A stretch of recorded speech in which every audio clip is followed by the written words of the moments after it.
Alhamdulillah. Alhamdulillahilladzi hadana li hada wa ma kunna linahtadiya laula an hadanallah. Wassalatu wassalamu ala Rasulillah. Asyhadu an la ilaha illallah wa asyhadu anna Muhammadan abduhu wa rasuluh. Ayyuhal hadirun, ittaqullaha haqqa tuqatih wa la tamutunna illa wa antum muslimun.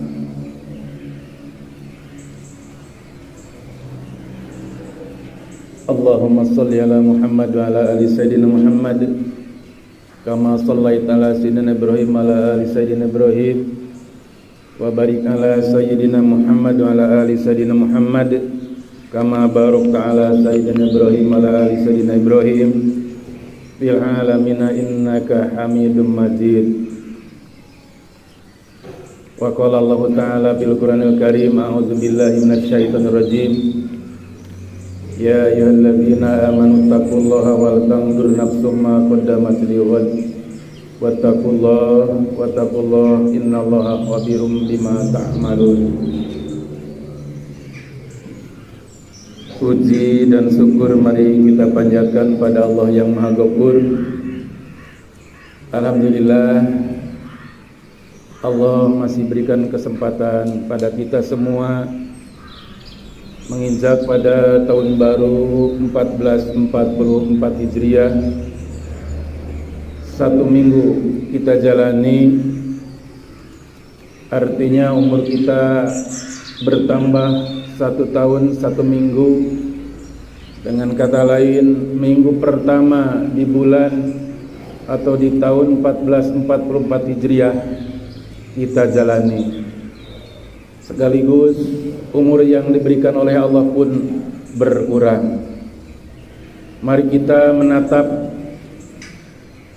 bagaimana masa lalu atau tahun-tahun ke belakang lebih baik atau seperti apa, hanya diri kita masing-masing yang tahu. Barang siapa yang tahun ini sama dengan tahun kemarin, itu tergolong umat yang rugi. Barang siapa tahun ini, hari ini, minggu ini, bulan ini lebih baik daripada tahun kemarin, dari bulan kemarin, itulah tergolong umat-umat yang beruntung. Barang siapa tahun kemarin, tahun ini lebih jelek daripada tahun yang telah kita lalui, itulah orang-orang yang tergolong celaka. Nauzubillah. Salawat serta salam semoga dilimpahkan pada junjungan kita Habibana wa Nabiyyana Muhammad sallallahu alaihi wasallam, pada keluarganya, pada sahabatnya, pada umatnya yang taat pada ajaran Qur'annya, patuh pada perintah Rasulnya. Semoga nanti di yaumul qiyamah mendapat syafaatul uzma. Amin ya Allah ya rabbal alamin. Jamaah salat Jumat di bulan Muharram adalah bulan yang bersejarah, dimuat dalam kitab Majalisus Saniyah. Tak kurang dari 13 nabi yang dapat pertolongan Allah. Ulama berbeda pendapat, ada yang mengatakan 10 nabi. Namun khotib yang akan dibahas pada siang ini adalah paling tidak 3 nabi yang sangat bersejarah bagi kita semua, sampai jumana bisa menghayati, mempelajari, bahkan mensikapi dari apa-apa yang terjadi di bulan Muharram. Bulan Muharram adalah bulan datangnya pertolongan Allah yang diberikan terhadap Nabi Adam. Allah ampuni. Yang patut kita pelajari, Nabi Adam berbuat salah 1 kali. Dalam sejarah dikatakan ada yang berpandangan 40 tahun bertobat. 1 kali berbuat dosa, bertahun-tahun bertobat. Yuk tanya, berapa banyak tahun kemarin atau mulai hari ini sampai ke belakang, sampai mulai akil balik yang akan dipertanggungjawabkan terhadap Allah Subhanahu wa taala? Berapa banyak berbuat dosa dan berapa banyak kita bertobat? Saatnya kesempatan di bulan ini sebagaimana yang diberikan oleh Allah terhadap 13 nabi tadi, di antaranya Nabi Adam yang satu kali berbuat dosa bertahun-tahun mohon ampunan kepada Allah dengan ucapan Rabbana zalamna anfusana wa illam taghfir lana wa tarhamna lanakunanna minal khasirin. Nabi Adam satu kali berbuat dosa mengakui akan kesalahannya. Tapi di zaman sekarang banyak berulang-ulang bahkan susah hitung akan perbuatan dosa. Jangan mengakui akan dosa, tapi menutupi akan dosa. Bukan mencari kebenaran, bahkan mencari pembenaran. Harapan bagi khotib mudah-mudahan menjadi pelajaran benar dan bermuhasabah bagaimana yang diberikan oleh Allah terhadap para nabi, sehingga bagaimana Allah bisa menurunkan pertolongan terhadap diri, keluarga, dan bangsa. Yang kedua, Nabi Ayub alaihissalam. Nabi Ayub termasuk nabi yang kaya. Karena kekuatan iman yang kokoh Nabi Ayub alaihissalam, setan unjukkan lapor terhadap Allah dengan godaan dan godaannya tidak mempan. Nabi Ayub diuji dengan dihabiskan hartanya. Habis hartanya, ternyata Nabi Ayub tak kalah, malah imannya kuat. Ya Allah, karena memang ini harta milikmu. Nabi Ayub tak kalah, akhirnya apa? Digoda, anaknya ditarik oleh Allah Subhanahu wa taala. Meninggal. Ya Allah, ini juga milikmu ya Allah. Enggak tanggung-tanggung karena kekuatan Nabi Ayub alaihissalam makin kuat imannya, ditarik lagi, diberi lagi penderitaan yang sangat dahsyat. Kayaknya di zaman sekarang enggak ada yang sakitnya dalam sejarah dimuat. 18 tahun Nabi Ayub sakit. Dalam sejarah dimuat sakitnya yang menjijikkan. Bau, corok, dibuang oleh warga. Enggak tanggung-tanggung karena Nabi Ayub masih kuat imannya, istrinya tidak merawat. Nabi Ayub terus bertawakal. Rabbana tawakkalna wa ilaika fa innaka yuhibbul mutawakkilin. Karena Allah tahu, yakin bahwa Allah mencintai orang-orang yang bertawakal. Maka Nabi Ayub bertawakal dan bertawakal, hartanya habis, anaknya habis, sakit badannya habis, istrinya pun tidak merawat.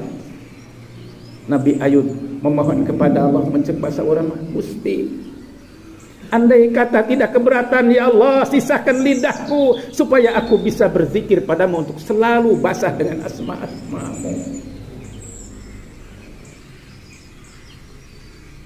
Ya Allah, sisakan hatiku supaya aku selalu hidup, hatiku selalu mengingatmu. Begitulah kehebatan Nabi Ayub.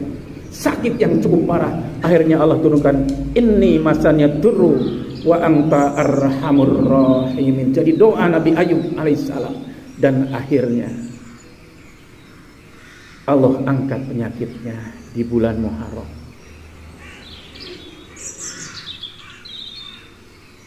Yang ketiga,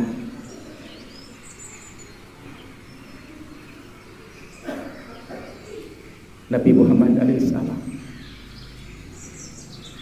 Yuk jadikan pelajaran. Inilah astagfirullah bil yaum aksara min sab'ina marrah. Kami lebih daripada 70 kali. Dalam hadis lain 100 kali Nabi Muhammad memohon kepada Allah, mohon ampunan pada Allah. Lalu apa dosa Nabi Muhammad? Nabi Muhammad telah dijamin menjadi ahli surga. Sampai Siti Aisyah berkata, ya Rasul, bukankah engkau telah dijamin menjadi ahli surga? Kenapa begitu capek? Kenapa begitu berat bangun malam sampai bengkak kaki?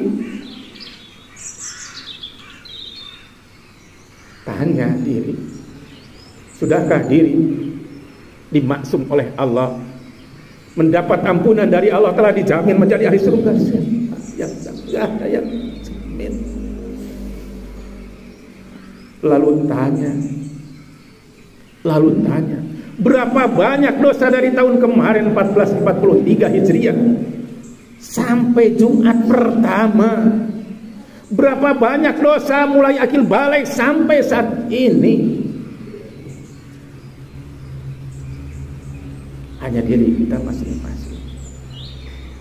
Apa yang menjadi hadirnya pertolongan Allah diberikan terhadap 13 nabi, wabil khusus yang dibahas adalah 3 nabi.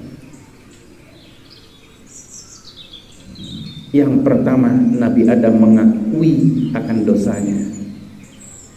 Kesimpulannya, yang pertama Nabi Adam mengakui akan dosa.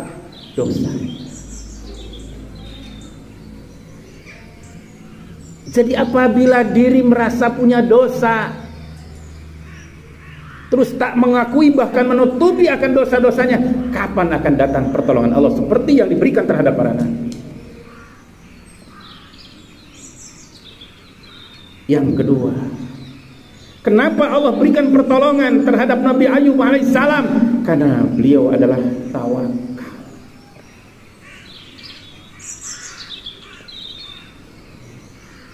Fa innaka yuhibbul mutawakkilin. Lalu apa yang diberikan pertolongan Allah terhadap Nabi Ayub sampai hadir pertolongan di bulan Muharram, dalam 10 Muharram yang akan datang? Wasta'inu bis-sabri was-salat. Innallaha ma'as-sabirin. Sabar. Tiada sejarah sampai sekarang kesabaran kehebatan Nabi Ayub, di samping berserah dirinya terhadap Allah, kesabarannya luar biasa. Akhirnya hadirlah datang pertolongan Allah. Yang ketiga, Nabi Muhammad alaihissalam enggak sombong. Mencekuran majang naon atuh hayo capek-capek. Dageus dijamin dia Rasul teh jadi ahli surga. Tapi Rasulullah SAW sampai menjawab terhadap Siti Aisyah, apakah aku tidak boleh menjadi umat yang bersyukur ya Aisyah? Nabi Muhammad yang telah dijamin menjadi ahli surga terus bangun malam melaksanakan sholat malam. Karena apa?